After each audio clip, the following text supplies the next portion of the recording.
All right, welcome back to part 3 of homework 2 here. And so let's jump right into it. So, starting from a force balance on a cylindrical control volume with either a pressure drop or vertical elevation, I can choose one or the other. Show that the fanning friction factor is 16 over the Reynolds number for laminar flow. All right, so I will do the pressure drop situation just because I'm just more, I don't know, not picky. I can honestly just do either. So let's start off by drawing the scenario. Yeah. So we have that. So it's gonna be a pipe, right? Basically, cylindrical control volume. That will be sort of. So we have this pipe, fluids flowing through it, left to right here. We're gonna take a subsection of that and just focus on that. And so we have flow going in and out. That's not really changing what we're seeing in this controlled volume. So within this pipe, we're actually gonna take this will be our control volume. It's gonna be this small part, and it's gonna be at some radius r, and the entire pipe will be big R.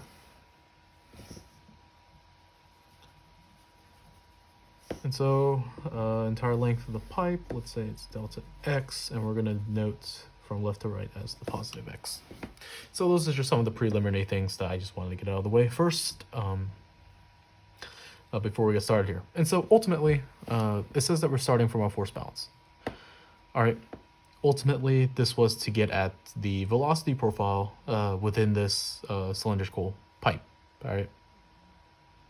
And so the velocity profile, using the no-slip boundary, we can sort of assume already that, well, at the walls of the pipe, it's going to be a 0, right? No-slip boundary condition. And at the center of this pipe, that's when the volume is going to be at its highest value. All right. And so we can sort of say that it's going to be parabolic in a way. All right. And so that's just an assumption. And that assumption sort of leads to the laminar flow.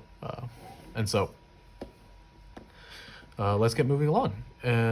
So force balance, starting from a force balance, is a sort of indirect way of getting started at getting onto the velocity profile that exists within this pipe. And so let's do that. I've been stalling long enough. Since this is a subsection of the flow that's going in, this is actually a super long pipe. Fluid's already flowing down it, and we're just choosing this one small section. And so the fluid, from our point of view, our respective point of view, our frame, it's not accelerating. And so we can say that the F equals ma, the forces will have to balance each other out. And so the next question that comes to mind is, well, what are the forces that are enacted on this control volume? Well, we know that there's pressure forces on each side of this control volume. The pressure here, pressure 1, that's pushing along the positive x direction, right? It's going from left to right. And the pressure force that is pushing on the opposite side. So they are in conflict, they're pushing against each other. And it's pointing towards the negative way. So ultimately, P1 would be a positive value, P2, well, the pressure force will be a positive value for the one side, will be a negative value for the two side. And so we know that the pressure force is the pressure times whatever area, the area that it's enacting on. And so that will be pi r squared, right? For both sides, there is the equivalent. And so one's negative, the other's positive. And so I'll sort of I'll combine the terms now. It would have been P1 pi r squared minus P2 pi r squared. This is just, let's simplify it now. Now here's the tricky part.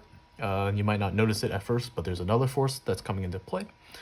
And it's due to the fact that we're sort of using a control volume. And that is that, well, we know that there is some increase between the wall of the pipe towards the center, right? And so I guess sort of to draw it out here. So this is our center line. We know that there's some increase, right, to Vmax. That is the center, and 0, that is the wall. Well, because of that, the fluid, I guess, to the higher coordinate, right? So this is r equals 0 to r. The higher coordinate is moving at a slower pace than the fluid, I guess, to the right of it. If you want to look at, it would be below it. Let's just stick to up and down. All right, so the fluid above it will be moving slower than the fluid below it, if we're just looking at this top half section, right? And so from the faster fluid, the lower coordinates point of view, this fluid that's above it is sort of pulling it back, right? It's pulling it back in the anti-parallel direction. And so there's a name to that, right? It's the shear stress. This fluid that's above this lower fluid is enacting this quote-unquote drag force. It's not the actual drag force, but it's like a dragging force, right? And that's the shear stress that's being applied.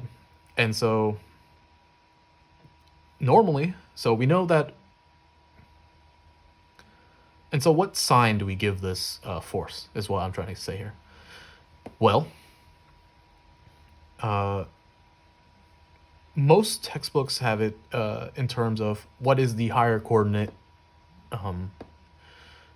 fluid, I guess for our case, doing to the lower coordinate fluid. And so in our case here, it is slowing it down. It is dragging. All right.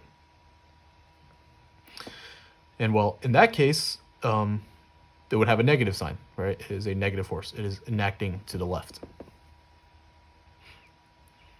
And so that's what we'll label this force as. It will be a negative force.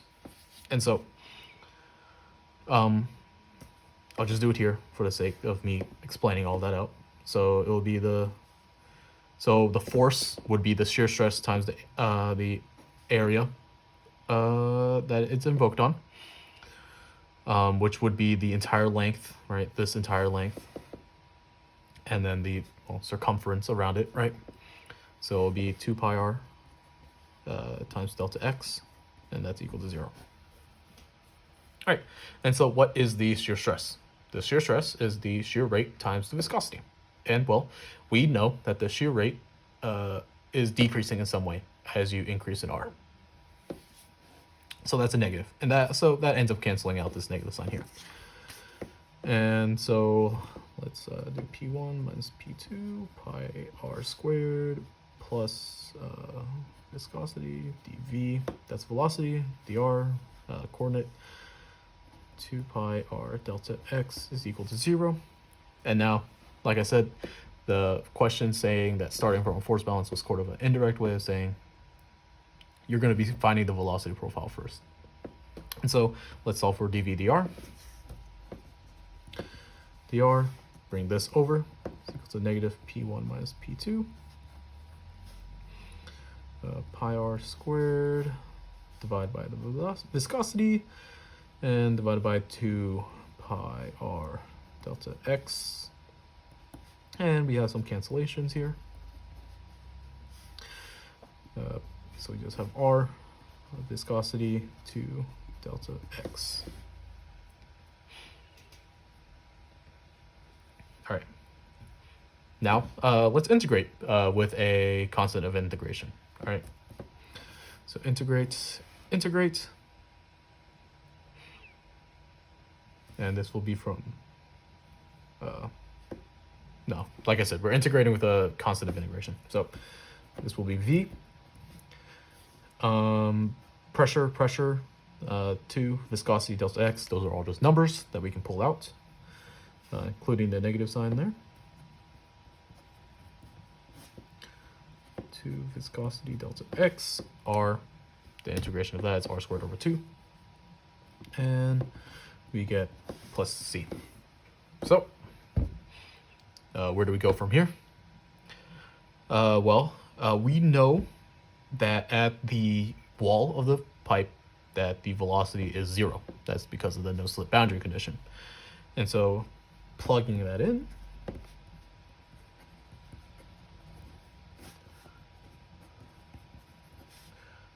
r squared over 2 plus c. We can solve for c now, which is simply P1 minus P2 to viscosity, length of pipe, r squared over 2 is equal to c. All right, and we plug that in for c, and we get our velocity profile for this cylindrical pipe. All right.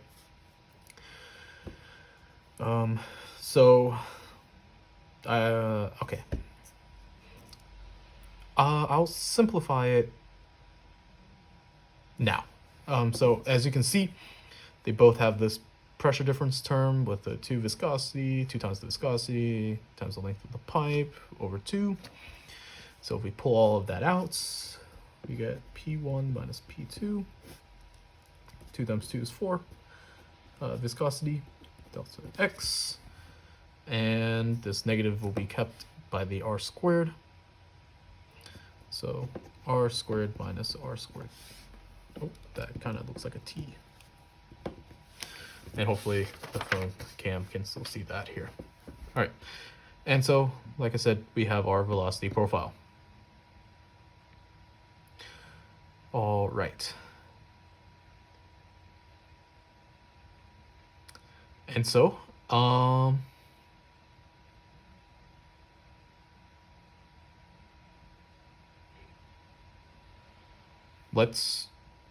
so where do we go from here?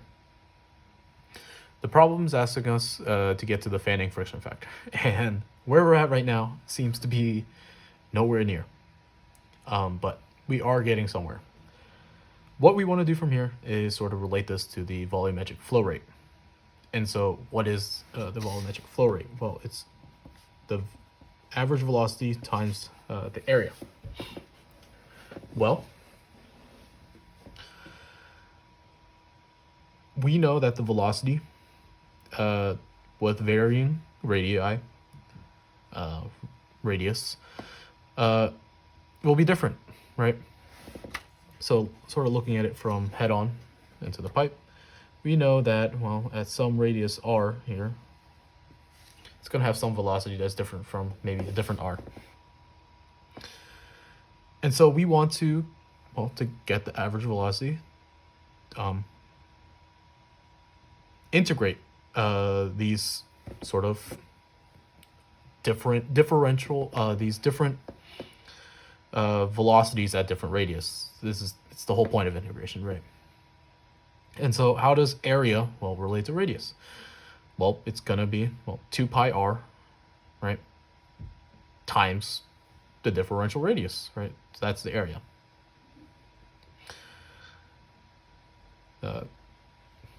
I always feel the need to explain integration in deep detail when it's sort of self-explanatory. We need to find a certain value over a range that's varying over a certain range. That's literally integration, right? So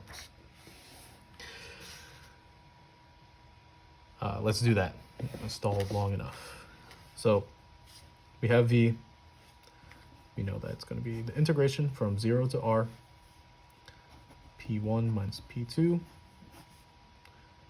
4 delta x, length, viscosity, r squared minus r squared, and area is 2 pi r dr. We can pull out a lot of stuff here, so let's do that.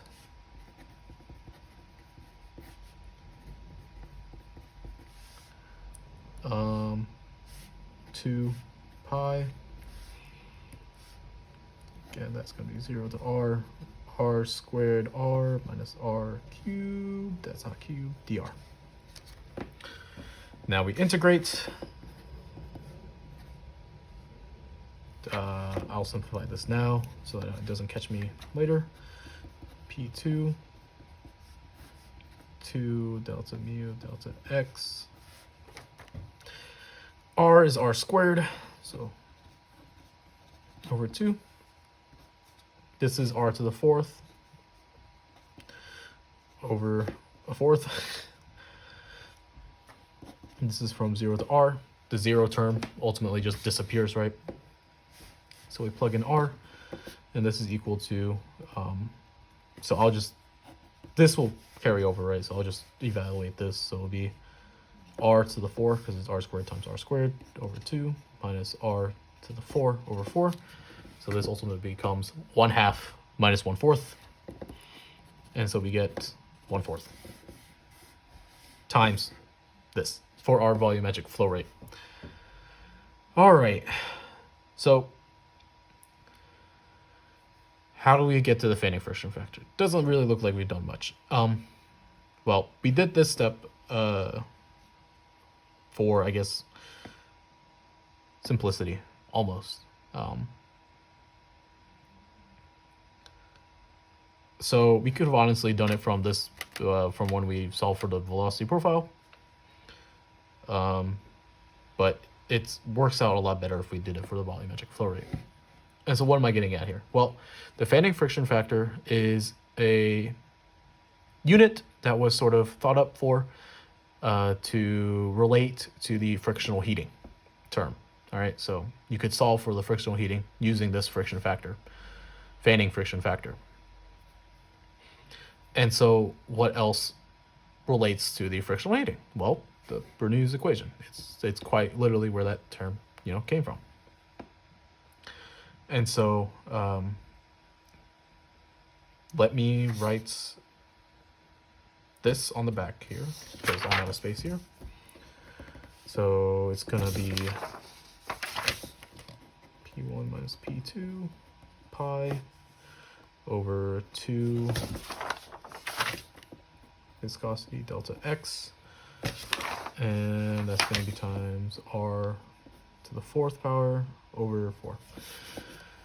And so, okay, we want this in terms of diameter, just because that's just the normal unit that seems to be used for, I guess, describing a pipe. And so this turns into P1 minus P2 pi to viscosity delta x. So this turns to d over 4. 2 to the 4th is 16 times that 4 is 64 times 2 is 128. So I'll just get rid of that. 128. All right. And so we have it in terms of diameter now. And like I said, the thing that the fanning friction factor, and maybe not so apparent now, but this volumetric flow rate have in common is that frictional heating term. So how does this relate to the frictional heating term? That is, well, Bernoulli's equation, this difference in pressures, right? And so what is the Bernoulli's equation? Well, it's the pressure difference between 2 points over the density, the kinetic energy difference between those 2 points over 2, plus the potential energy difference between those 2 points is equal to the frictional heating. Well, for our scenario, which was a horizontal pipe, which I drew slanted for our point of view, well, since the velocity going in is the same as the velocity going out, that average, well, that this turns it into 0. Straight horizontal pipe, no potential difference. So we ultimately get just the pressure difference divided by the density is equal to this. Oh, I forgot the negative. Ooh, that would have been bad. Frictional heating. Apply that negative, and we get, I'll just do it here so I have more room down here. And voila. We have that P1 minus P2 term right there. And so we want to rearrange this for P1 minus P2. So we get Q times the viscosity times delta x times 128 divided by pi d to the 4 is equal to, I don't have enough room, P1 minus P2. Plug that in, we get Q, viscosity delta x, 128 pi diameter to the 4th power is equal to the frictional heating density. All right. So how does the fanning friction factor relate to the frictional heating? Well, that relates by, shoot. Let's try to remember here. Okay, for F being the fanning friction factor.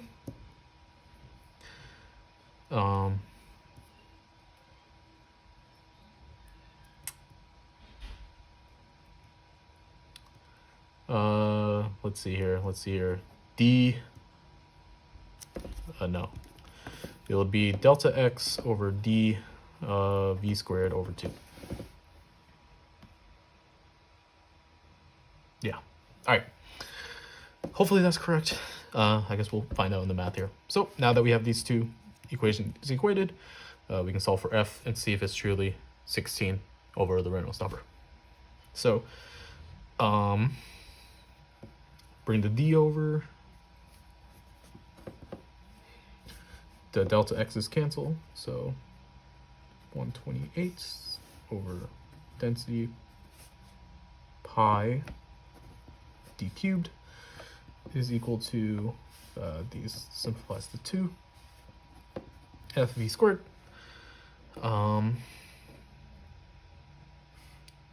We got to remember that the volumetric flow rate, Q, is equal to the average velocity times the area. What is this area? We also remember it's in terms of diameter as well. It's pi d squared over 4. So we can plug that in.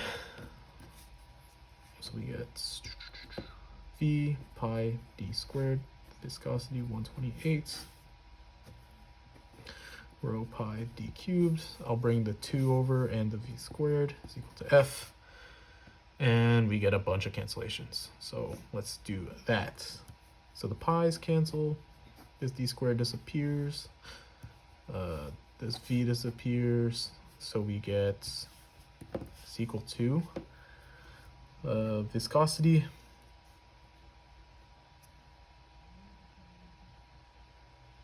I forgot to multiply.